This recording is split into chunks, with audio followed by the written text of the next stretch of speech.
Maldive durante un'immersione. La Farnesina conferma deceduti per aver provato l'esplorazione di alcune grotte a 50 metri di profondità, una vittima anche dal Padovano. È partita la conta dei danni per il violentissimo tornado che nel primo pomeriggio di oggi si è abbattuto a Fiesso Umbertiano. I vigili del fuoco al lavoro da ore per mettere in sicurezza le zone bersaglio della furia del vento. Il femminicidio di Giada Zanola, attesa per la sentenza. La procura ha chiesto l'ergastolo per l'ex compagno accusato di aver prima drogato la donna per poi gettarla dal cavalcavia dell'A4. Nel pomeriggio l'intera Val Bellunasi è stretta alla famiglia di De Marche per l'ultimo saluto al piccolo Lucas. Silenzio e commozione in chiesa a Sedico per il bimbo morto travolto dal muletto guidato dal papà. Tentano di rubare merci in un supermercato di Bassano, poi aggrediscono l'addetto alla sicurezza durante la fuga. Identificati e denunciati dai carabinieri 2 cittadini marocchini di 19 e 23 anni. Ladri in casa a Mogliano, all'interno una coppia di anziani, rubati soldi e gioielli, sconvolta la proprietaria, nel mirino anche la palestra della Favorita sul terraglio a Mestre.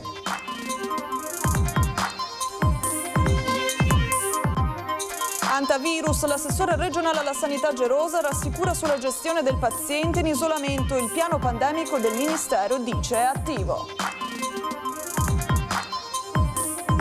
Fine vita per il presidente Alberto Stefani, una norma valida solo sul territorio veneto. Sarebbe impensabile per il governatore, serve una legge regionale dalla valenza nazionale.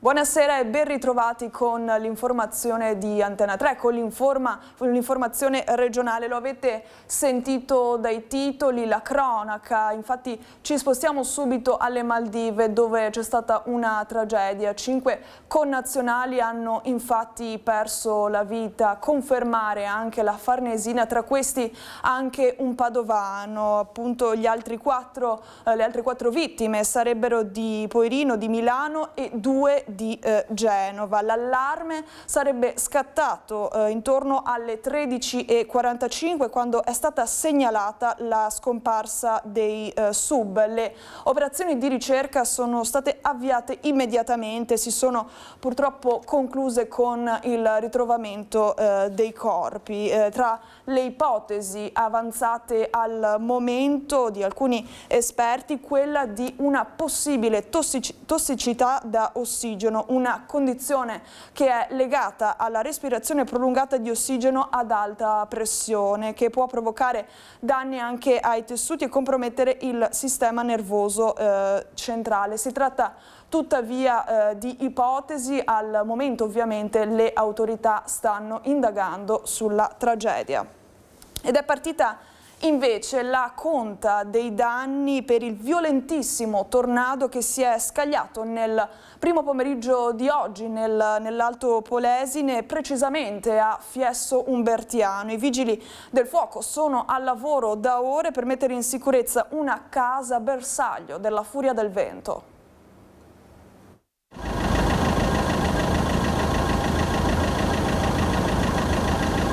Eccole le impressionanti immagini del tornado che oggi si è scagliato con estrema violenza su Fiesso Umbertiano, nell'Alto Polesine. Un vortice di vento e pioggia che ha sradicato alberi, pali della luce e divelto un tetto di una bifamiliare in via Traversagno. La forza devastante del vento, come si può vedere dalle immagini di Luca Tecchiato, è riuscita a sollevare il tetto, fortunatamente senza causare feriti. Sul posto sono prontamente intervenuti i vigili del fuoco, al lavoro senza sosta dal primo pomeriggio, per mettere in sicurezza l'area e aiutare l'abitazione colpita.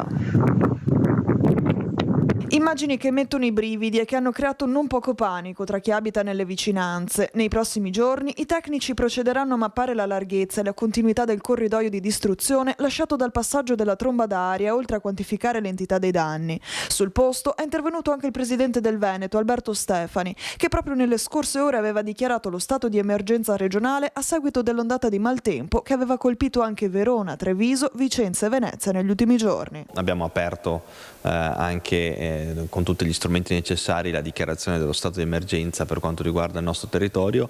Tra l'altro oggi sarò a Rovigo in prima persona a verificare anche eventualmente i danni che si sono verificati. Restano ore di allerta, ovviamente noi siamo in costante collegamento con la Protezione Civile per verificare e monitorare. Ovviamente speriamo che la situazione si possa risolvere al meglio. E il maltempo non dà tregua. L'allerta meteo diramata dalla regione prevede infatti criticità fino a mezzanotte, una situazione che mette davvero in forte difficoltà anche l'agricoltura, in particolare nel nostro territorio la produzione delle ciliegie. Presidente, facciamo vedere i danni provocati dal maltempo alle ciliegie. Ecco, si iniziano a vedere proprio la spaccatura attorno al manico, che è proprio il tipico del ristagno d'acqua che si forma durante le piogge e dopo verrà accentuato durante la notte quando si abbasseranno le temperature, perciò questo danno diventerà più uniforme su più ciliegie. Il maltempo non dà tregua. Dopo la pausa di mercoledì è ripreso a piovere anche in maniera intensa su tutta la fascia pedemontana. Sull'altopiano è tornata la neve dai 1400 metri in su. Questa è la situazione a Campomulo, che si presenta coperto da un leggero manto bianco. Ha nevicato anche sul gruppo del Carega e sul Pasubio. A farne le spese è in particolare il settore agricolo e nel territorio marosticense la produzione delle ciliegie. Le ciliegie vanno raccolte asciutte, perciò qua bisogna che passi mezza giornata di sole con aria in modo che vengano completamente ad asciugate, dopo si valutano i danni effettivi e si cerca di raccogliere qualcosa, ma qua probabilmente andrà perso tutto, insomma, stando alle previsioni. Le previsioni meteo infatti non promettono nulla di buono, almeno per le prossime 24-48 ore. Troppo per queste ciliegie che non potranno essere raccolte in tempo per essere vendute. Circa un terzo della produzione andrà perso proprio a causa delle piogge. Comunque bisognerà staccarle, perché se le lasciamo qua a marcire sugli alberi possono portare infestazioni di malattie fungine e parassiti, insomma, perciò è un doppio lavoro. Diciamo che mettere in fila una stagione che sia completamente positiva, che raccoglie tutto, di solito si scrive sul calendario come un'annata particolarmente felice. Gli ultimi anni è più complicato tutto, in agricoltura è diventato più complicato tutto.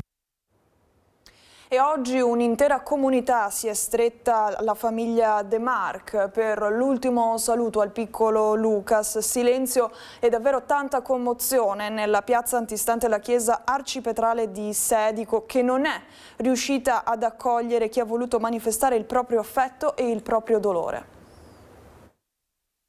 Smette di piovere improvvisamente, è il momento della consacrazione del pane e del vino. Un raggio di sole si fa spazio fra le nubi plumbee che incombono e avvolgono il cielo sopra l'arcipretale di Sedico. Se esiste un luogo oltre a quello terreno dove il piccolo Lucas, il miracolo d'amore di papà Gabriele e mamma Jennifer, appena ricordato Don Fabiano, sta facendo una delle sue acrobazie, arrampicandosi sulle spalle di Gesù, ebbene, se quel luogo esiste, il segnale è arrivato, diretto e chiaro, e ha riempito i cuori delle migliaia di persone che in silenzio hanno riservato l'abbraccio di amore e di vicinanza alla famiglia De Marc.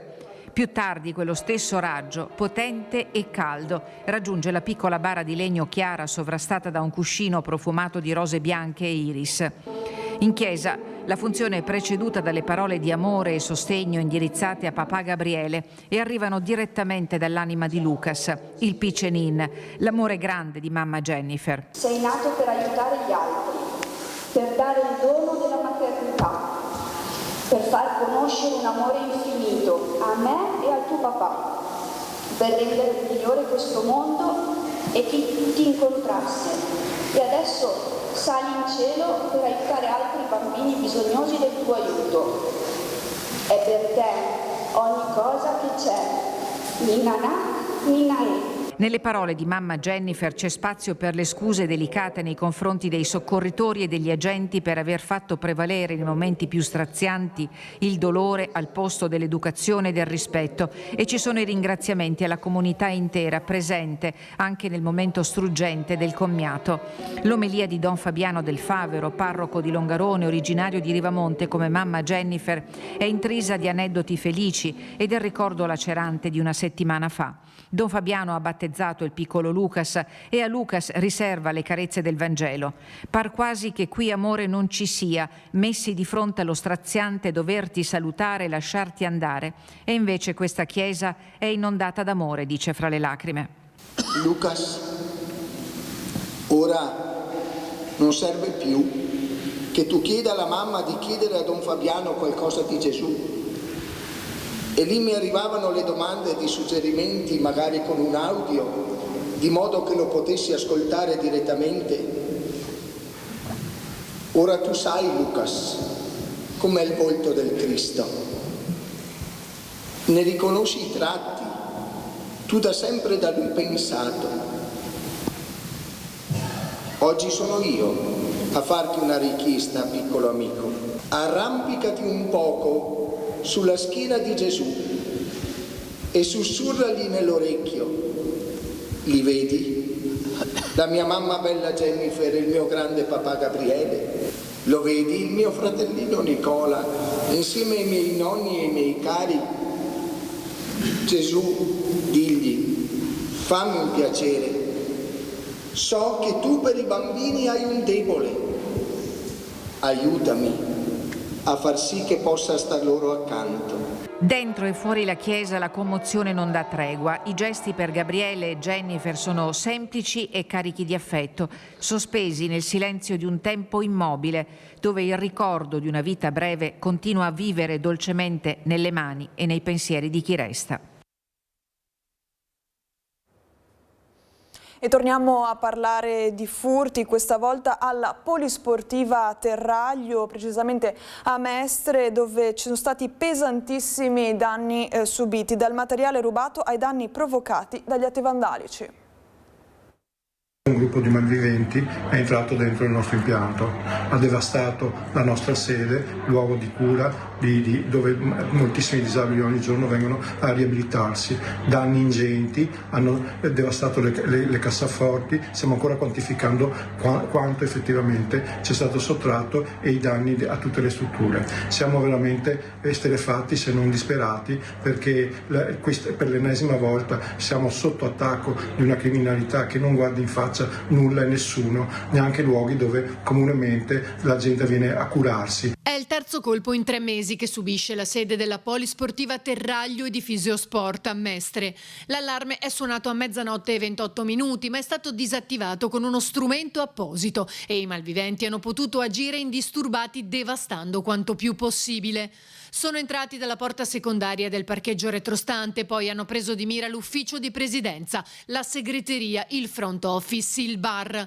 Sono stati divelti gli impianti elettrici e sradicate 3 videocamere di sorveglianza, oltre al furto di denaro in via di quantificazione. L'amarezza è tanta. Essere sotto attacco di una delinquenza che non guarda in faccia a nessuno ci dà veramente un forte senso di disagio. Un appello alla giustizia perché tutto questo possa essere non derubricato come danni o come reati secondari, ma ci sia l'aggravante del luogo dove vengono perpetrati. Un luogo non solo di sport, ma un punto di riferimento essenziale per le persone con disabilità. Lo stesso luogo dove Bebe Vio trovò la forza per affrontare la sfida di tornare ad allenarsi.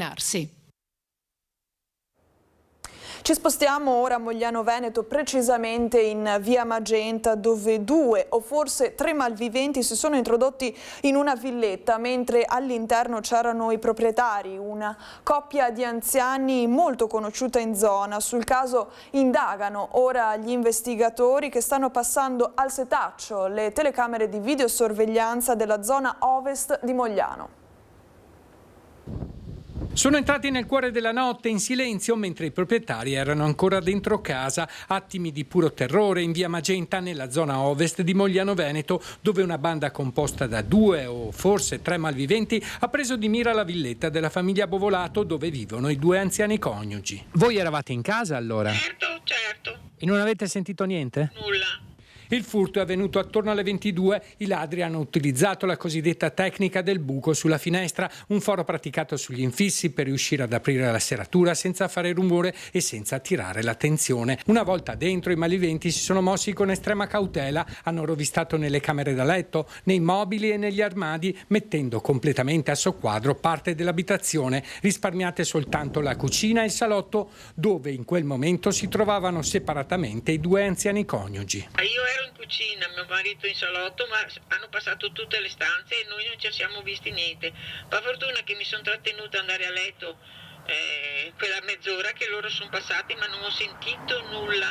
Hanno passato tutte le 10 stanze. Madonna mi ha protetto. perché veramente avrei avuto un shock che adesso salire in ospedale è il neuro, perché guarda, sono tutto tremante, mi dispiace, mi sono scappata. Mi dispiace tanto signora, mi dispiace tanto per quello che le è accaduto. Quanti anni avete voi? È passata l'80.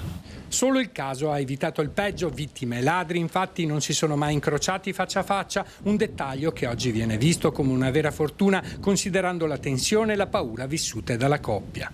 I malviventi sono riusciti a fuggire portando via denaro e altri oggetti di valore, facendo perdere rapidamente le proprie tracce nel buio della sera. La donna, ancora profondamente scossa dall'accaduto, non ha voluto mostrarsi alle telecamere, ma ha accettato di rispondere ad alcune domande dal citofono. La paura è ancora fortissima. Non sono in grado di parlare, sono tutta scombussolata. Avete subito uno shock? Per forza. La famiglia, tra l'altro, non sarebbe nuova a episodi del genere, in passato avrebbe già subito altri furti. È la prima volta che vengono? No, la seconda volta, anche l'altro anno, a agosto. Non se ne può più ormai? Ah sì, poi potevo anche aspettarmela, ma sono sempre ottimista perché un mese fa hanno tagliato la rete di recinzione nella parte dietro del campo. Immediata la denuncia ai carabinieri, gli investigatori stanno ora cercando elementi utili per risalire ai responsabili. Ci spostiamo ora a Padova, dove è collegata la nostra Valentina Visentin, perché a momenti dovrebbe uscire la sentenza della Corte d'Assise di Padova nei confronti di Andrea Favero, l'ex compagno e convivente di Giada Zanola, la 33enne morta a Vigonza nelle prime ore del 29 maggio 2024. A te Valentina. Sì, siamo in attesa di conoscere la sentenza, la Camera di Consiglio ancora in corso, è iniziata intorno alle 3 di questo pomeriggio, ancora non è stata presa una decisione, ancora non è entrato la giuria dei togati per capire quale sarà il destino di Andrea Favero. Questa mattina la lunga requisitoria del pubblico ministero Paola Mossa aveva chiesto per l'imputato la pena dell'ergastolo con l'accusa di omicidio volontario premeditato aggravato e per violenza sessuale. Queste le accuse e la richiesta della pena dell'ergastolo. Durante l'arringa invece degli avvocati difensori è stata smontata punto per punto e la requisitoria del pubblico ministero insinuando che si possa condannare oltre ogni ragionevole dubbio l'imputato. Quindi vedremo quale sarà la decisione della Corte d'Assise che emetterà la sentenza di primo grado per Andrea Favero, che il 29 maggio che è accusato di aver ucciso la l'ex compagna da cui si stava separando, Giada Zanola, madre di suo figlio, il 29 maggio del 2024, stordendola prima con degli psicofarmaci e poi lanciandolo dal cavalcavia sopra l'autostrada A4 vicino alla loro abitazione di Vigonza. In aula questa mattina era presente l'imputato e ovviamente tutti i familiari di Giada Zanola che stanno attendendo con grande apprensione cosa decideranno i giudici. Da Padova è tutto, ovviamente se ci sono aggiornamenti sulla sentenza ve lo faremo sapere al più presto. Ecco, noi ringraziamo Valentina Visentin, ovviamente se ci saranno aggiornamenti ci ricollegheremo direttamente con Padova. E parliamo ora di un'altra rapina avvenuta a Bassano, precisamente in via Cellini. Rubano al supermercato e poi nella fuga colpiscono anche al volto e feriscono l'addetto alla sicurezza. Prima rubano al supermercato, poi tentano di scappare, nella fuga feriscono un addetto alla sicurezza. È successo in via Cellini a Bassano al supermercato Ali. Protagonisti 3 giovani, 2 ragazzi di origine marocchina di 23 e 19 anni, residenti tra il trevigiano e il veneziano e una 18enne italiana. I 3 sono stati notati mentre si aggiravano con fare sospetto tra gli scaffali dell'area vendita e nascondevano della merce all'interno di uno zaino. Usciti dal supermercato senza pagare, si sono trovati davanti il vigilante che li aspettava nel piazzale per fermarli e verificare il contenuto della sacca. È a questo punto che la situazione degenera. Il 19enne si allontana velocemente, mentre il 23enne, secondo la ricostruzione dei militari, tenta di liberarsi mordendo il braccio dell'uomo e costringendolo a lasciare la presa. Ne nasce un inseguimento a piedi durante il quale il 23enne colpisce con un pugno l'addetto alla sicurezza ferendolo al volto. I carabinieri, arrivati sul posto, hanno individuato la ragazza italiana e successivamente anche il 23enne marocchino. Le indagini hanno permesso poi di identificare anche il terzo giovane fuggito con la merce sottratta. I due ragazzi dovranno rispondere dell'accusa di rapina aggravata. La 18enne invece, pur essendo presente, è risultata estranea ai fatti. E ha toccato anche il bellunese, la monumentale inchiesta della DDA di Napoli che ha portato alla luce il mercato della privacy di ignari cittadini italiani. Ci sono i direttori degli uffici postali di Sedico, Luca Senatore, 56 anni, di Belluno, e di Vas Sette Ville, Sara Zanivan, 52 anni, di Feltre, nell'indagine della Direzione Distrettuale Antimafia di Napoli sulla vendita di dati personali estrapolati illecitamente dalle banche dati dello Stato. Entrambi sono indagati e la misura è l'obbligo di presentazione alla Polizia Giudiziaria. Nei loro confronti è già stato emesso il decreto che impone la restituzione delle somme indebitamente percepite per la presunta monetizzazione degli accessi al sistema Punto Fisco, poco più di 9.000 euro per Senatore, 4.150 euro per Zanivan. Entrambi i funzionari sono già stati sospesi dal loro incarico. L'indagine, coordinata dalla DDA di Napoli e condotta dalla squadra mobile partenopea, ha portato a 29 misure cautelari su 85 indagati. Al centro una presunta organizzazione composta da investigatori privati, funzionari pubblici e appartenenti alle forze dell'ordine, accusati di vendere informazioni riservate a società di investigazione e recupero crediti in tutta Italia. Secondo gli investigatori, i dati venivano estratti illegalmente dalle piattaforme del Ministero dell'Interno, dell'INPS, dell'Agenzia delle Entrate e di Poste Italiane. Le interrogazioni abusive alla banca dati SDI sarebbero state pagate fino a 25 euro ciascuna, mentre le visure INPS costavano dai 6 agli 11 euro. La Procura di Napoli parla di migliaia di accessi illeciti e di un archivio clandestino con oltre 1 milione di dati. Torniamo a parlare di antivirus perché l'assessore regionale alla sanità Gino Gerosa rassicura sulla gestione del paziente in isolamento dopo essere stato in contatto con la donna olandese morta a causa del virus. Resterà in isolamento fiduciario e monitorato fino al 7 di giugno il medico sudafricano passeggero del volo KLM con la donna olandese morta per antivirus, moglie del paziente zero. Negativo al test eseguito lunedì mattina, il 50enne si trova ancora nell'albergo di Padova. Il sindaco Sergio Giordani ha firmato l'ordinanza di isolamento. Sulla gestione di questo caso e sulle disposizioni ministeriali ha risposto l'assessore regionale alla sanità Gino Gerosa. Il piano per la pandemia è in atto, quindi c'è tutta l'attenzione dovuta al caso e verranno prese in considerazione tutte le ipotesi nel caso la situazione dovesse modificarsi ulteriormente. Bisogna evitare allarmismi ma nemmeno sottovalutare i rischi. Tutti quanti i cittadini siano sempre un pochino intimoriti quando c'è il non conosciuto, no? Quando usciamo dalla nostra comfort zone, ma credo che se i mass media e le autorità sanitarie riescono a tranquillizzare i cittadini, questa psicosi dovrebbe dissolversi, pur mantenendo un'estrema attenzione e, come dire, l'allerta sulla problematica. Mettere in pratica quello che la pandemia da Covid-19 ci ha insegnato è il consiglio di Paolo Fortuna, direttore generale dell'azienda ospedaliera di Padova. Sappiamo appunto che non è una patologia che si sta allargando, che è infettiva, che è virulenta, come è stato appunto il tempo del Covid, e quindi tutto è sotto controllo di fatto. E so che appunto anche l'azienda ULSS si sta muovendo in questo senso e vorrei veramente dare massima sicurezza e dare sicurezza comunque alla cittadinanza. Ricordiamoci sempre comunque che l'igiene delle mani, la tutela appunto, cioè quei comportamenti che, se ci li ricordiamo, erano molto importanti nel Covid, nella nostra vita sono sempre fondamentali.